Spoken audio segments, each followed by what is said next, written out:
just want to acknowledge brilliant paper or presentation by Judge Beecroft. When I get invited to speak in New Zealand, it's usually at Māori forums. And for some reason, I've never figured it out, but I think it's because someone doesn't like me. I always get put straight after Moana Jackson, who's a very famous Māori. He's a mentor of mine, lawyer, activist, or if you work in the policy industry, radical, but a beautifully eloquent orator in the Māori tradition. And I always put, and everyone I go, I'm after Moana again. And so when I got invited to speak here, I thought, yes, no Moana. And then I opened up the program and thought, damn, Judge Beecroft. And I just wanted to sort of respond to his statement about sartorial eloquence and that I'm not wearing a tie. It's because I always look like the defendant, you know. That's an old joke. He's heard that one. What's a Māori in a suit and a tie? The defendant. Although today you're more likely to be your corporate lawyer who's come to take your stolen land off you, okay, and what have you. Anyway, so my name is Juan Tauri. I'm Ngāti Pro Ngāti Tū Wharetoa. I was born in Tukamura Bay on the east coast in North Island. I grew up in Wainuamata in Wellington, which is a place famous for producing wonderful league players, rugby players, and sort of slightly known criminologists, and a lot of people that you have to deal with, all right? I was born in 1964, so do your maths. I was born of a large family. My father was one of 17. No TV in those days, by the way. And that was with a 4-year break while my grandfather was fighting with the Māori Battalion in the Second World War. And the reason I make that point is that there was a lot of us born between 1960 and about 1968. And most of us boys in my family, I'm one of 94 first cousins on my father's side. I'm the only one of that generation of males that did not go to Borstal. And there's 37 of us that were born in that era, in that particular time frame. I'm the only one that hasn't gone to prison, bar another one, Ricardo. And the reason is that I never went is because I'm one of those people that Judge Beecroft described, fit, fast, and the police back in those days in New Zealand weren't generally that fit. So, you know, and I was really quick, by the way, not so much these days, all right? I'm going to lay out for you, I like to do this. I usually say I'm pleased to be here, and I am, but I'm shocked and surprised to be here because if I'm known for anything in New Zealand, it's been can I say stirrer? The stirrer word, right? So I'm going to lay out my prejudice, okay? Because I just think it's something that a lot of, particularly my academic colleagues, don't generally do. I don't hide behind this myth, okay, of objectivity. Okay, I am known as a criminologist, although I'm feeling more and more uncomfortable with that title because of the role historically and contemporarily that my discipline plays in the subjugation of my people, right, and other Indigenous people. But I'll take that, okay, I'll take that title, but I'm also an advocate and an activist, okay? I'm hugely subjective, biased, okay? My role, I see, and this is not an ego speaking, my role I see, and one that I've been asked to do by Moana and others, is to speak the truth about our issues with criminal justice systems, and particularly with the policy industry, and again, with administrative criminology, a particularly virulent form of criminology, I think that's actually been quite destructive for Indigenous peoples. So there you go. You know where I'm coming from. Some of you may have watched videos of me and know what you're going to get, okay?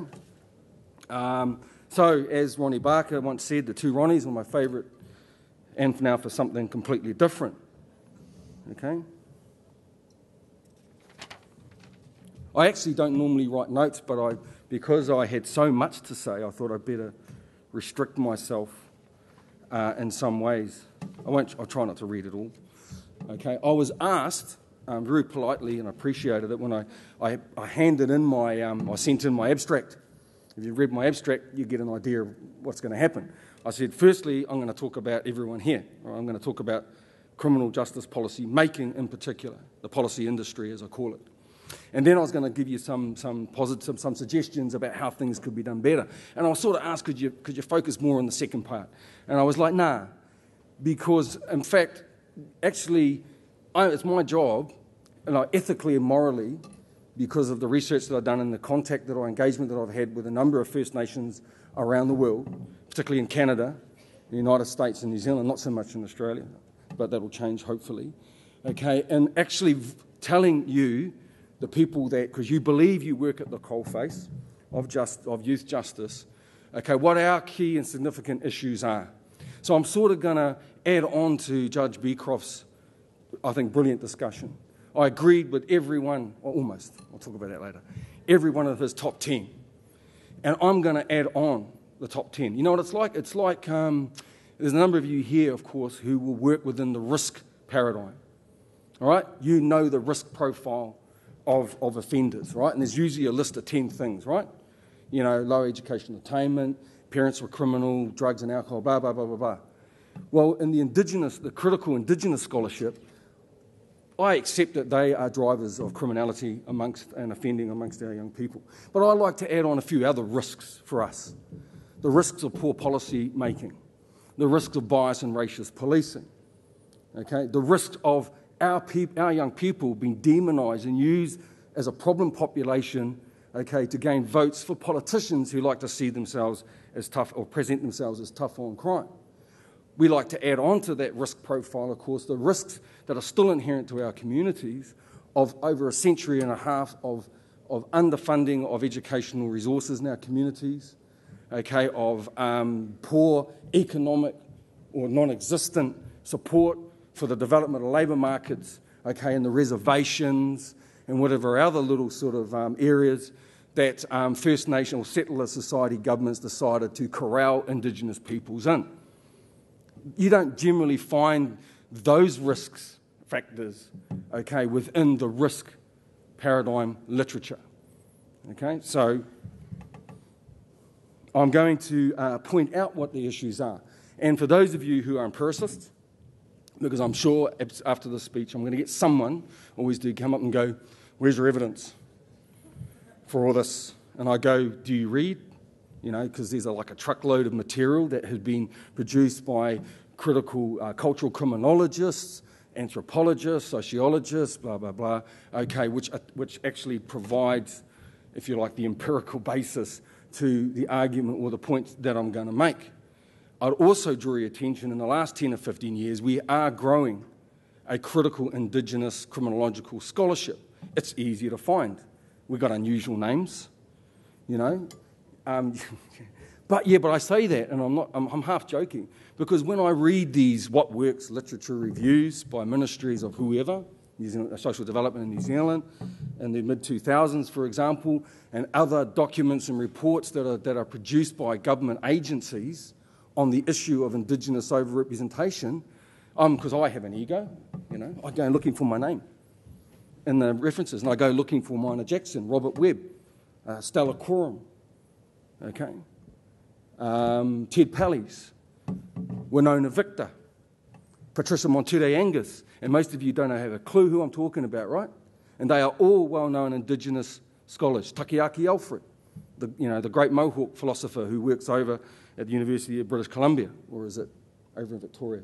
He's on Victoria Island, Vancouver Island. I can never remember, University of Victoria.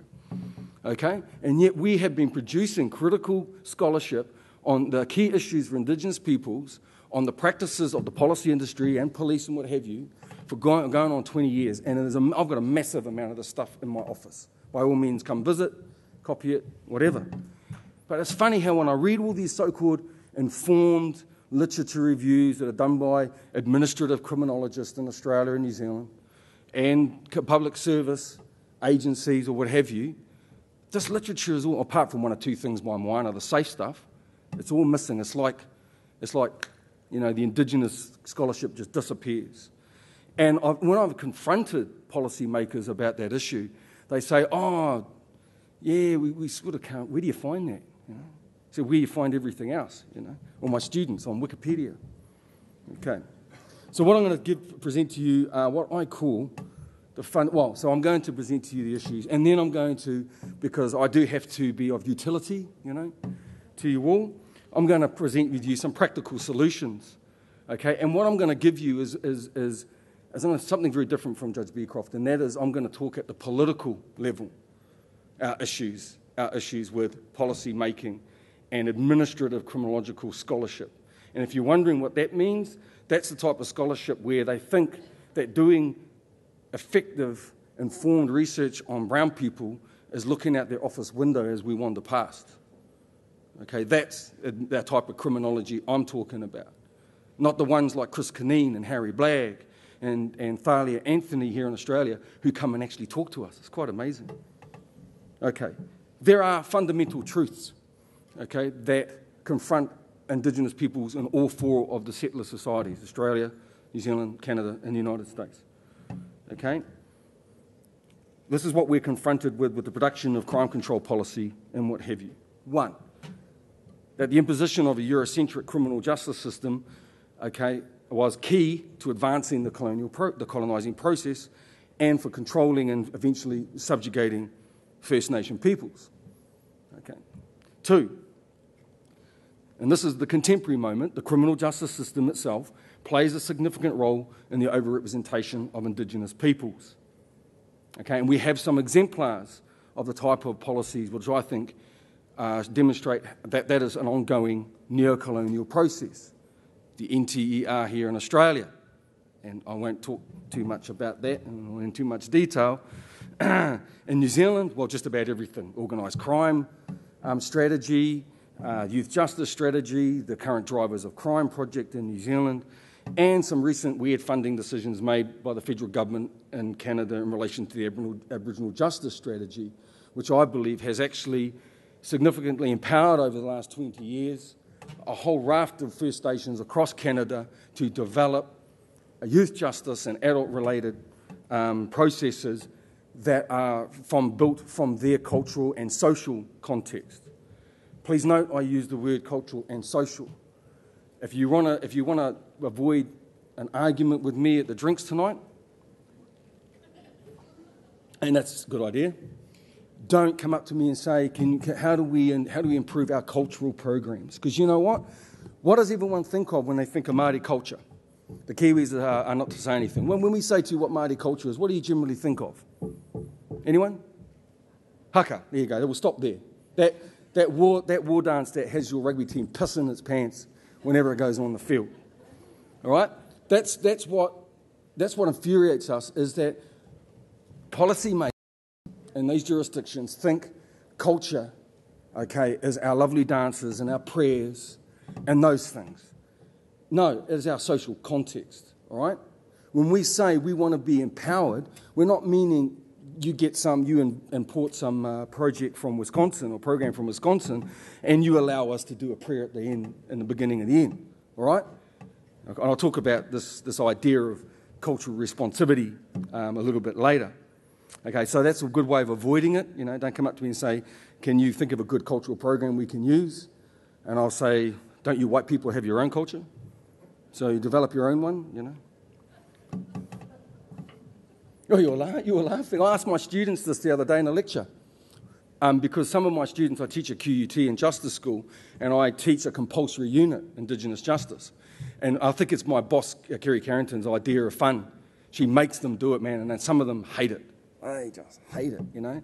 Brown person talking about brown issues from a brown perspective, and, you know, and it's quite funny. So I asked them, seriously, what is it to mean to be Australian? And one or two of them say, we feel really uncomfortable, Indigenous Australians or others, put forward their primary identifier, their Aboriginality, all right? Being Māori, whatever. Oh, fine, why can't we just be Australian? Like, okay, what does that mean? And they sit there like, what do you mean? I said, oh, that's right, because you never get asked. Because you see, you take it as given that your identity is unspoken, doesn't need to be justified. I said, go on, tell me. Guess what they told me are the signifiers of Australian culture? Anyone? Beer? Yeah, you make crap beer, so we'll put that aside. Apart from 150 Lashes, I quite like that. Yeah, rugby racing. Oh, mateship. Yeah, like we never invented that. I mean, we never had that. Sorry. Oh, okay. So my grandfather's story is about that close bonding between the Māori battalion. All right. You know, that's something peculiar to Australia. Anyway, I won't go into any more detail. You get my drift. Okay. 3, the criminal justice system and its supporting discipline, criminology, respond to Indigenous justice philosophies, theories and practices in two primary ways. Okay? You either reject us outright or reject them outright as primitive, as myth-based, and therefore ineffective. Okay? And this type of representation of our knowledge and our practices is becoming increasingly virulent, I've noticed, within administrative criminology in Australia and New Zealand, and I'm going to talk about that later. Okay, and what I refer to as like the criminology's knowledge wars, you know, our version of the history wars that occurred in Australia about a decade ago or so. Okay, when some white historians got upset because some other white historians decided that they thought it was a good idea to tell the Australian history from the perspective of the Indigenous people. And then you've got these idiots running around, I can't name, I'm in Canberra, I can't name them, using I think, rhetorical devices to silence that, like black armband history of Australia, as opposed to the whitewash one, you know. I'm on a roll. I actually do want to speak a minute about that, because it is related to the criminological knowledge wars. There's a bunch of criminologists in Australia. Don Weatherburn's one of them. I'll name names. One or two of my ex-colleagues who have left now, thank God, are the same, okay, who make arguments to try and sideline, use these rhetorical devices to try and pull the policy sector's view away from our theories and our responses to criminal justice-related issues, particularly with youth. Okay, by referring to our methods as unscientific, as our knowledge is myth-based and traditional. You know, that is just outrightly racist. It is insulting to us to have our worldview and our way of our epistemology denigrated in that way. And I'm amazed that some so-called A-grade criminological texts actually publish this stuff. Anyone wish to leave now? By all means, you can. So what happens is, but in some ways, the policy sector does the same thing, in some ways. Okay? It marginalises our knowledge by employing similar rhetorical devices. Okay? You know, again, our stuff is traditional. It's non-scientific because we use certain methodologies, you know, and which have these built-in errors and weaknesses, like, you know, going and talking to Aboriginal people, okay, as the antithesis of their preferred scientific approach, okay, except that is for, how do I put this, the other response that the criminal justice sector and the policy sector has to our practices and beliefs. And that is, okay, to utilise our symbols, our practices and our language that is deemed by them to be culturally acceptable and safe, such as sitting in a circle or saying a prayer.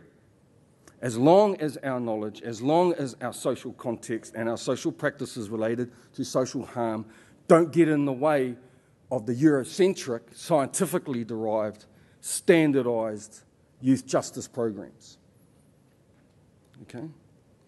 In other words, elements of the Indigenous world are utilised by policymakers, by administrative criminologists, for their ability to legitimise the criminal justice system and its practices through a process that I call eroticisation of youth justice. Because what sells better on the penal policy market than a really sexy youth justice program? And Indigenous is sexy. It is true. It is true. We're all good looking and we can all sing. That's actually a truism, not a generalisation, by the way. Okay. So these are the elements they're brought in. We're allowed to bring those to the table, and we will pick them. It's like fruit. They're low-hanging fruit, different kind of fruit. Oh, we'll have that bit. that one over there with the word empowerment on it, and self-determination, don't really want to touch that one. That's dangerous. Okay, that's dangerous. But we'll have your songs, we'll have your rituals, we'll utilise your elders, okay, and what have you, and we'll pay them bugger all for the privilege of them working for us, eroticising our process. Okay, rather than, in actual fact, empowering us to utilise them to find effective and meaningful responses to, some of the really serious crimes that our young people commit. D, Indigenous peoples, and in particular our youth, are too often easy targets for populist rhetoric, crime control policies and strategies, all of which demonise them, purposely demonise them, present them to the wider body politic as a problem population that is constantly and as a collective requiring restraint, to be restrained, to be contained, and to utilise the NTR language to be normalised. Normalised meaning turn white. How is that any different from taking us away from our families? Didn't happen in New Zealand so much, but has happened in Canada with the reservation schools, as happened here, have taken us away from our families and sticking us with white families to be inculcated as white people. But the process of choice are your psychotherapeutic programs based on Eurocentric theorising about behaviour and how do you alter it. Okay, different vehicle moving to a particular, the same policy outcome, which is basically the eradication of us as First Nation peoples in terms of that being our primary identifier. So why? Okay, why does this? Well, I'm not going to spend too much time on the why question. Why do politicians try to outdo each other in their regular who can pee up the tree higher, tougher on crime fast that we all have to put up with every time we get close to an election, even though the weight of our criminological research tells us that most of it doesn't work very well. And as Judge Beecroft clearly stole my thunder, because I really wanted to make this exactly the same point about boot camps. And I'm glad that the judge said it, because someone from Queensland government will probably take note. Where if I'd said it, they would have said, yeah, that guy, that shit stirrer from New Zealand is up there, and they won't say that about Judge Beecroft, but he's right. But what's really funny about that is recently in the newspaper, someone, I think it might have been the Attorney General from Queensland, or someone from high up in Queensland government went over and was on TV and in the press talking about, I just spent a few days with the Minister of wherever, wandering around having a look at New Zealand's version, and it's working wonderfully. And I'm thinking, do these people read? There's actually the ministry's own evaluation, and now we have the truth from Judge Beecroft, and no one's going to argue with the judge. All right? So in any future arguments I have about this, I'll just say I'm going to get the judge onto you. Okay, so why? Why do we have this, okay? Nor do I really have, I'll try to explain in detail why I believe, and other Indigenous scholars believe, that the policy industry acts the way it does. In fact, I'm reading my notes wrong. Nor will I try to explain in detail why a policy industry that's workforce is drawn predominantly from, and I mean no disrespect, white middle class, the greater majority of whom have had little meaningful engagement with First Nation peoples and our issues, let alone crime, okay, seems to do so poorly at making policies that are meaningful, okay, and successful for First Nation peoples. The reason I'm not going to go into the why question too much is I like to think that the reasons for this state of affairs is obvious. Well, it's obvious to us Indigenous commentators. Partly it's about power. Okay, partly it is about the continuation of neocolonial authority over the Indigenous other. Okay, linked to the historical, ideological formation and presentation of us as a problem population. And it's partly to do with protecting the careers and incomes of a middle-class policy elite. So I'm going to focus on the strategies and what I call the biopolitical techniques that the industry utilises to marginalise, and that marginalises the Indigenous voice and experience from policy making. And I'm going to start off with one that is probably one of the dirtiest words in the critical Indigenous lexicon, consultation / research, okay? The industry either does it poorly or it doesn't do it at all. And I'm going to tell you which one I prefer. Sadly, what I thought I'd do is that while I go through these issues, I'll give you little case studies and vignettes or whatever as the empirical to it, right? I won't name names, just because Brudge Beecroft will probably know all of them. Okay, so, and sadly, many of the practitioners actually know they're doing it poorly, and some cases, unfortunately, they do it badly on purpose. In my 10 years of working in government in New Zealand, as a bureaucrat, I was a very poor bureaucrat. I didn't have some of those nominal skills that are required. I didn't defer to authority, and I once told the Minister of Police at the time that his police in South Auckland that were wandering around taking 10, 11-year-old Māori Pacifica kids off the street, they caught truanting and taking their fingerprints and their DNA, that was racist. He referred to me as the most, difficult public servant that he'd ever met, which is the best thing that any minister ever said to me. Okay, I wasn't very good at that and a number of other things. I have a low threshold for bull tūtai. Tūtai, you can ask Judge Beecroft what that means. Okay, but anyway, in that 10 years, I calculated that I had participated in directly or observed 55 different consultation exercises / research / engagement protocols. By the way, now a lot of the government agencies in New Zealand use the word engagement because we started using that at Te Puni Kokiri, Ministry of Māori Development. But what we thought was engagement and what they thought was engagement were two different things. Okay, and in these 55 exercises, most of them shared the following characteristics, which we find problematic. One, the process where you decide what the topics are, pre-formulation of topics, questions, the policy, solutions, before you even go out and engage with us, which turns these processes into meaningless PR exercises. Okay? In fact, what happens is that we would go out not to be informed by the Indigenous people about what was concerning them and how they think that we should develop policy. We went out to tell them what a fantastic idea we had imported from wherever, and don't they think it's a nice idea? And then we get all upset, when the Māori would go, no, we got a better one than that. Okay? And in terms of on purpose, I remember once, as an example, when I was working, I did a 6-month sentence at corrections, and it was a sentence for both. I don't know who suffered more, them or me. Okay, and I was sent to observe an exercise up in Ngāwhā, which is in the far north, for a new prison.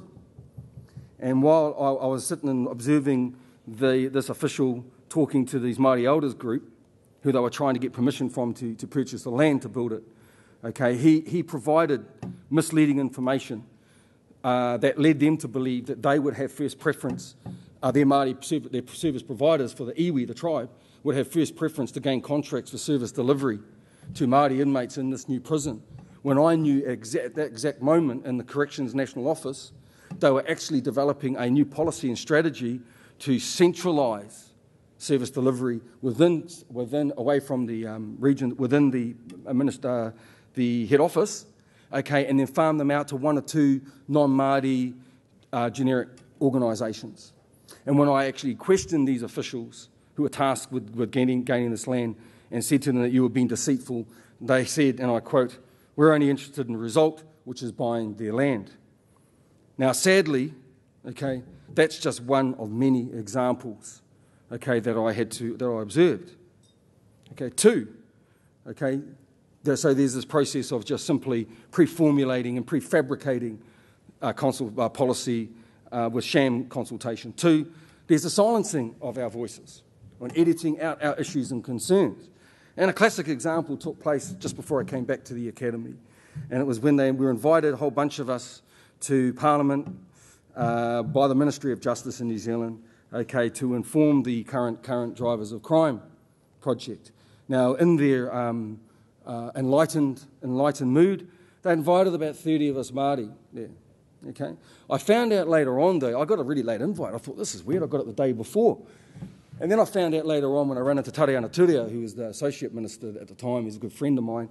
She laughed and said, man, we had a week-long fight because they put up a list and they had all these radicals on there, you know, me, my mate, Dr. Robert Webb, Ngāpuhi criminologist for AUT in Auckland, who's the most nicest. He ain't nothing like me. He's a nice Māori, right?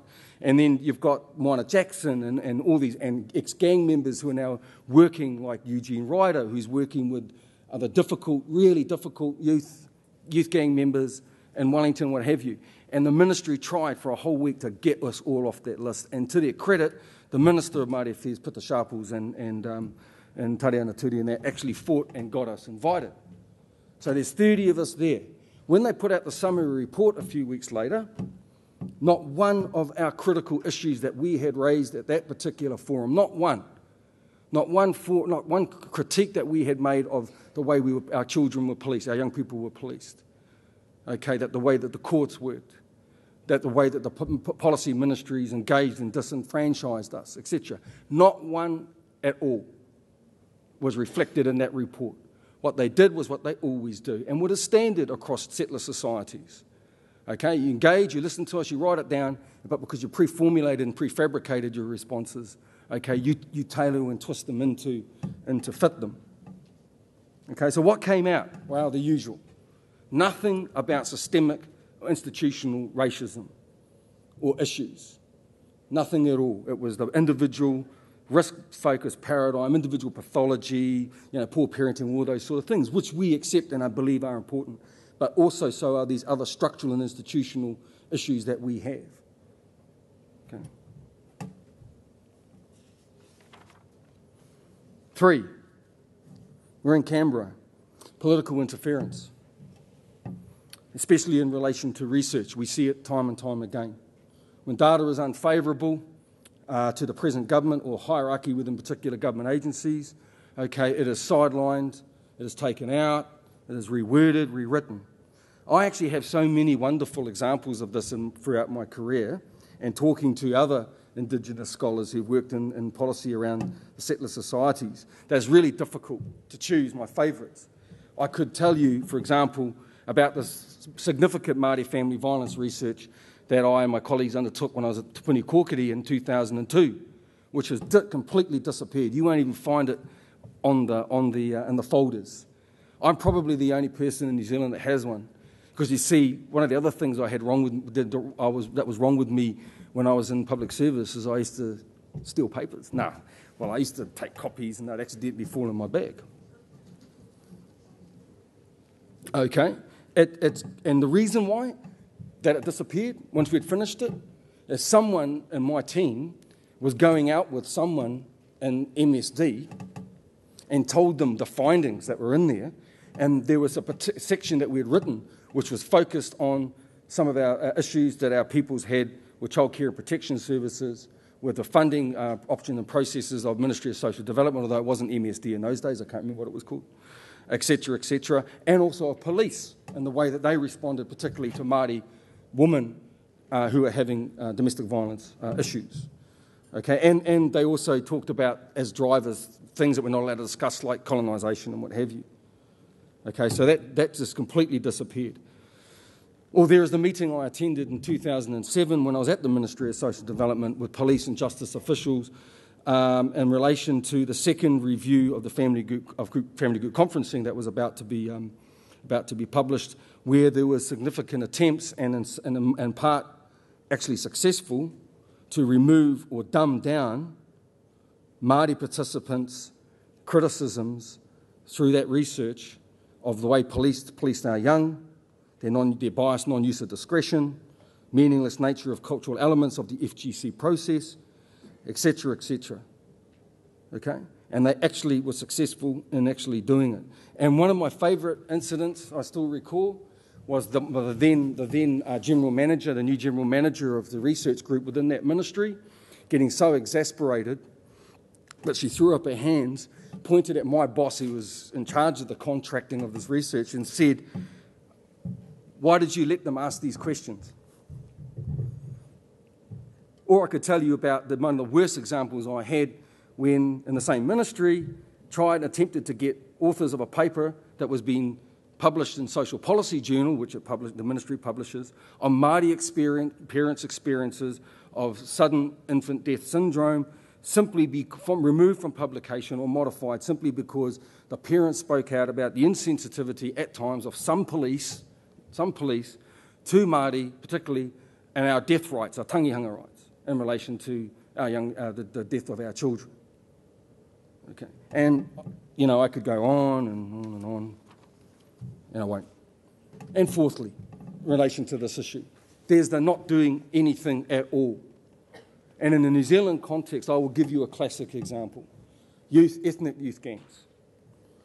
In the mid to late 2000s, we had a moral panic in relation to a couple of deaths in Auckland, South Auckland, that were erroneously related to youth gang activity. Found out when we went in there that it was a couple of adults and some of the people that were standing around observed it.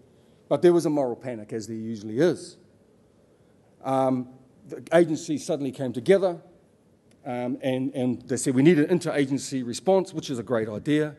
Okay, and I was sitting there with my boss, Harry Tam, who's an ex-gang member. That's how enlightened the Minister of Māori Development was. Well, they gave me a job and Harry, so I thought that was pretty cool. Okay, and we put forward the idea. They were sitting there going, now, how do we get the tension down? One is there wasn't the bloody tension there anyway. There was after the police and everyone else and the ministers got on TV and started talking about the youth gang conflict in South Auckland. And guess what the little buggers started doing? Cool. Then they started wandering around, looking for each other and creating havoc. Our solution was to go into the established adult ethnic gangs, the mongrel mob, the Black Power, etc., and utilise it, because a lot of these so-called youth gangs have affiliation to those gangs, and utilising ex-members and current gang leaders to facilitate our entry into those engagement with those groups to get them to stop fighting each other. Because we know how difficult it is. I mean, it's hard enough for us, even the way we look and speak and everything, to get them to allow us to engage with them, right? And to their credit, the New Zealand police supported us. The rest of them did not. And I'll never forget this the manager at the time of the Crime Prevention Unit. And it's one of the most classic lines of disenfranchisement, of the sidelining of not Indigenous voice, because what we were putting forward was, I think, an Indigenous solution, using our own, even though they're big and scary, to engage with a hard-to-reach group. And when I got so exasperated by the block that this person was raising in front of me all the time, that I know it's so hard to believe, I got angry, and I yelled at them and I said, you've got no idea, you and your officials have no idea how to engage with our young people and with youth gangs. And he yelled back at me, which I thought was pretty cool. He said, Juan, we know exactly how to engage and exactly how to speak to these kids, we just choose not to. We just choose not to. And I thought, well, there you go. So you know what? We went off and did it with a couple of senior police officers and who supported us, Willie Homaha and a couple of others, and we just went and did it anyway, and the tension dropped down. But guess who took credit for it? The local district commander for police and the Ministry of Social Development and the Rentry. And they said, there you go, our project's working. It hadn't even bloody got started, right? So there you are. I'm telling you who was responsible for dumbing down that tension. Here is my practical advice. Okay, my practical advice in relation to this. This is what we would like to see. Okay, one, if you just can't be bothered engaging with us from the very start, such as and actually identifying the policy, framing the policy questions, developing an appropriate methodology. If you can't be bothered engaging respectfully and ensuring that our experiences, notice I don't use the word perceptions, their experiences and voices are reflected in the final product, then don't come. It's insulting, it's degrading, and it's often quite racist. As simple as that. B, if you don't know how to do it properly, and this is the excuse that I often get, come and ask us nicely and we'll help you, We are a very giving people. We are more than happy to help those less fortunate than ourselves. How much time do I have? I've got 7 minutes and half a thing to go. The rhetoric of Evan, I'm going to turn my attention away so much from the policy sector, who I'm sure are sitting here now, need a stiff drink, and more to their partners in crime, the administrative criminologists I talked about, and the rhetorical devices that they use to empower themselves. This is, one. There's a number of them, and these are my favourite statements. Evidence-based policy, international best practice. Okay, well, what they are is what I call a veil of scientism that they cloak themselves with for a number of reasons. One, it empowers them. It's like Superman's cape. We are the mighty criminologists come here to give you our scientific wisdom. And of course, it cloaks them from the kryptonite of the intellectual, critical, Indigenous gaze. All right? So, we're all ideological.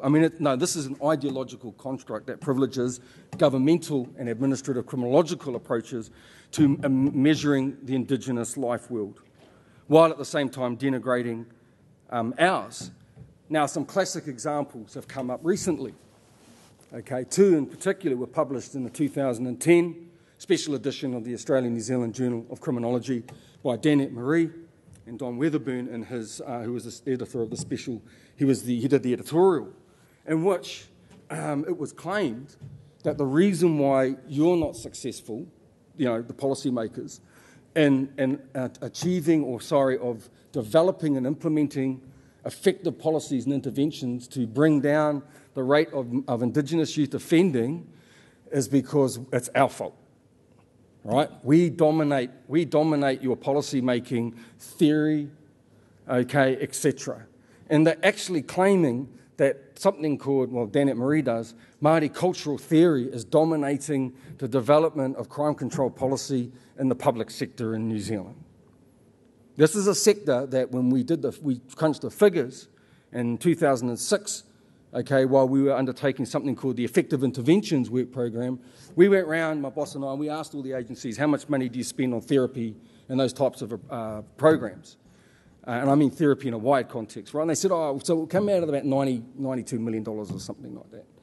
And then we asked them the question, well, how much of that do you give to so-called Māori organisations and these things that you call tikanga or cultural programs? Less than 10%.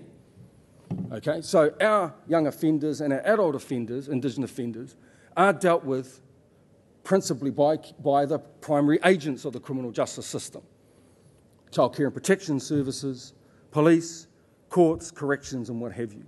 The programs they receive are predominantly Eurocentric, psychotherapeutic, etc., right? And have been for decades. But it's our fault. There's a mythology that is developing amongst administrative criminology, like Danette Marie and Don Weatherburn, okay, which I actually think is dishonest in some ways. What they're trying to tell you is that your over-reliance and focus on cultural programs or culturifying your Eurocentric programs or conferencing and whatever is the reason we're not being successful. Okay, this is a fundamental.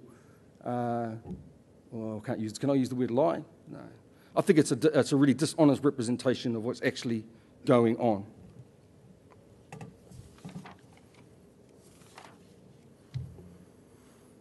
My practical advice. Sorry.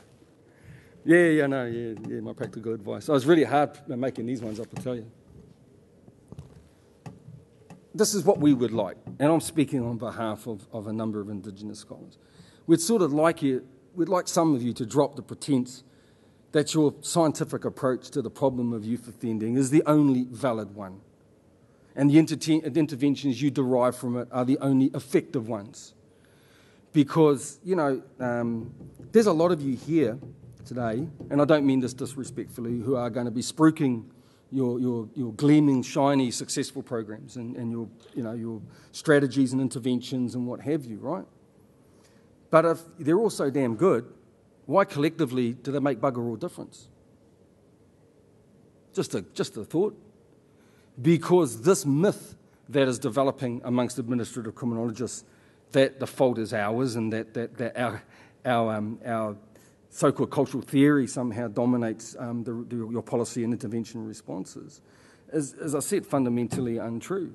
We've been dealt, if you like, for decades of been receiving these scientifically derived programs, and they don't seem to be doing too well. Okay. I got a bit here. I wasn't sure whether I was going to go here. Where are we?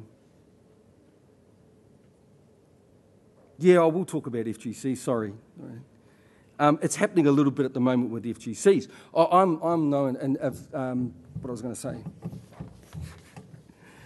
I'll skip to the next bit, and then I'll say something about FGCs. It's really difficult, see, as a New Zealander, to criticise FGCs. And this gets me to my last technique, biopolitical technique, and that is intellectual laziness of the policy sector in Australia and New Zealand, and that we rely so much on importing crime control policies from, get this, high crime societies like America, MS, multi-systemic therapy and what have you. Do you not find that fundamentally flawed in some way? Yeah. What is it? That most of our interventions and programs and what have you come from these Western so-called democracies that have massively high crime rates. Why don't you go after Why don't you not just go to Norway and Scandinavia and that and what have you and be done with it and ignore the Americans and the Brits and the Western Europe? Okay, but you have an over-reliance on these crime control policies and importing them. Okay, and you are in fact in a way behaving offensively, because in spruiking some of these programs, okay, you use Indigenous knowledge. Okay, you use Indigenous knowledge. And that comes out of the fact that in an Australasian context, we've only ever had one original idea, and that's FGCs. All right, we use everyone else. Yeah, they're great. We'll have that Wisconsin. We'll have MST. We'll have this. We'll have integrated offender management. I pinched that from Canada to oversee the way that we deal with our prisoners. Okay, I find it difficult sometimes to criticise FGC, not because I'm scared. The very first public announcement I made that I thought politically FGCs were actually an insult to Māori. It was back in '99 here in Canberra at a conference. And 6 months later, I went to work for the Ministry of Social Māori Development, and I get a phone call, and it's Judge Makurai, who I've sort of known. And it went like this. I'm sure he won't mind me telling you. Juan, I just spoke to, Gabriel Maxwell, who is at Victoria University. She tells me that you're in bloody Canberra in February and you said FGCs don't work. And I said, no, I didn't say that, because in fact, we don't even know if they work because we really haven't done any outcome-based. I was trying to be a bureaucrat, He goes, I heard that you said, you criticised it. And I said, yes. What I criticised was how the way that policymakers, administrative criminologists, public servants in New Zealand wander around the world selling FGCs as something that it is not. It is not a Māori program. It is not Indigenous. It was a response to concerns that we had. It is a highly formalised, often formulaic, standardised process. I agree with the judge. I have been and observed some, and usually when my family get into trouble, they invite Uncle Juan, can you come along and sit in here? And the right people working there, those officials who don't see it as about them, they can work well. Sadly, of course, they come up with some brilliant plans of which there's no funding. But what's happening, and I'm going to end on this. This is why this is one of the most fundamental problems that is facing Indigenous people, is this globalisation of youth justice and restorative justice products like FGCs. I was in Canada giving a keynote like this in 2003.